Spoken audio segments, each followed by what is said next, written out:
పల్నాడు జిల్లాలో విఏఓ ఉద్యోగి నాగలక్ష్మి సెల్ఫీ వీడియోలు విడుదల కలకలం రేపింది. రొంపిచెర్ల మండలంలో తనపై టీడీపీ నేతలు, అధికారులు ఉద్యోగం మానాలని ఒత్తిడి తెస్తున్నారని ఆమె ఆరోపించింది. 2 నెలలుగా తీవ్ర మానసిక వేధింపులు ఎదుర్కొంటున్నానని, 8 నెలల గర్భంతో ఉన్న తనకు ఈ ఉద్యోగమే ఆధారమని వాపోయారు. CM Nara Chandrababu Naidu, deputy CM Pawan Kalyan సహా అధికారులను తక్షణం జోక్యం చేసుకొని రక్షించాలని విజ్ఞప్తి చేశారు.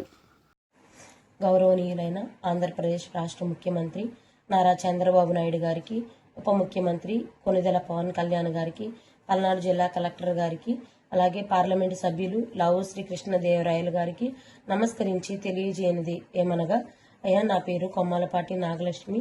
నేను బీఎస్సీ బీఈడీ వరకు చదువుకున్నాను. మాది నల్లగార్లపాడు గ్రామము, రొంపిచెర్ల మండలము, పల్నాడు జిల్లా.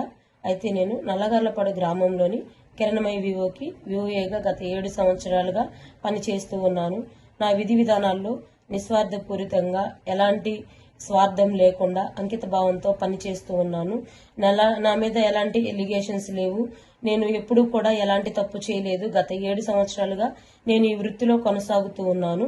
అయితే గత 2 నెలలుగా నన్ను కొంతమంది ఇబ్బంది పెడుతూ ఉన్నారు.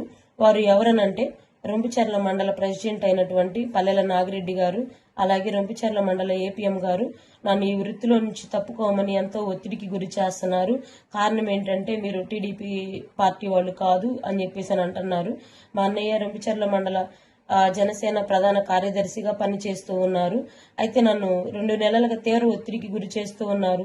నేను వాళ్ళని అప్పటికి బ్రతిమలాడుతూ ఉన్నాను. దయచేసి నా దయించి నన్ను ఇలా ఇబ్బంది పెట్టొద్దు, నన్ను ఉద్యోగుల నుంచి తప్పించొద్దు అని చెప్పేసి నేను అడుగుతూనే ఉన్నాను. అయినప్పటికీ నన్ను ఎంతో ఒత్తిడికి గురి చేసి నన్ను తీసేయాలని చెప్పి చూస్తూనే ఉన్నారు. అయితే గత కొద్ది రోజులుగా నేను అనారోగ్యంగా చాలా ఇబ్బందులు ఎదుర్కొంటూ ఉన్నాను.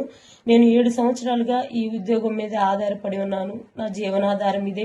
ఉన్న పలంగా నన్ను ఈ ఉద్యోగుల నుంచి తీసేస్తే నేను నా జీవనాన్ని కొనసాగించడానికి చాలా కష్టంగా ఉంటుంది. నాకు హాస్పిటల్ మెడిసిన్కి కానీ, జీవనానికి కానీ ప్రతి ఒక్కటి నేను దీని మీదే ఆధారపడి ఉన్నాను.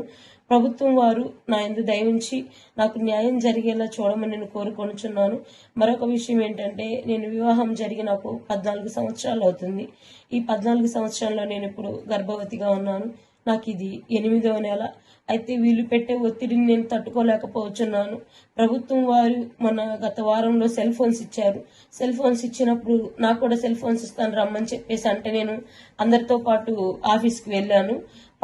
పార్టీ ఆఫీస్కి రమ్మంటే వెళ్తే, ఇక్కడ కాదు మొబైల్స్ ఇచ్చేది ఆఫీస్లో అని చెప్పేసి మళ్ళీ రొంపిచెర్ల మండల ఆఫీస్కి రమ్మంటే మళ్ళీ అక్కడికి కూడా వెళ్ళాను. నెక్స్ట్ డే వెళ్ళిన తర్వాత, నీకు ఫోన్ ఇప్పుడు ఇవ్వడం లేదు, నీకు ఇవ్వాలో వద్దో కూడా ఆలోచించి చెప్తామని చెప్పేసి నన్ను అంత ఎండకి నా మీద దయ లేకుండా నన్ను తిప్పుతూనే ఉన్నారు.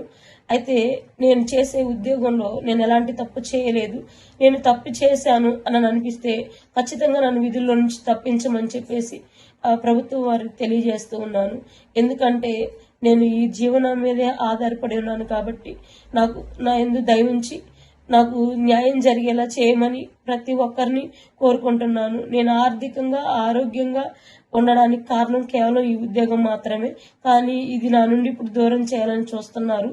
నాకు ఏదైనా సమస్య సంభవించిన, నాకు కానీ నా బిడ్డకు కానీ ఏదైనా జరిగిన పూర్తి బాధ్యత పల్లెల నాగిరెడ్డి గారిది, అలాగే రొంపిచెర్ల మండలం ఏపీఎం గారిది.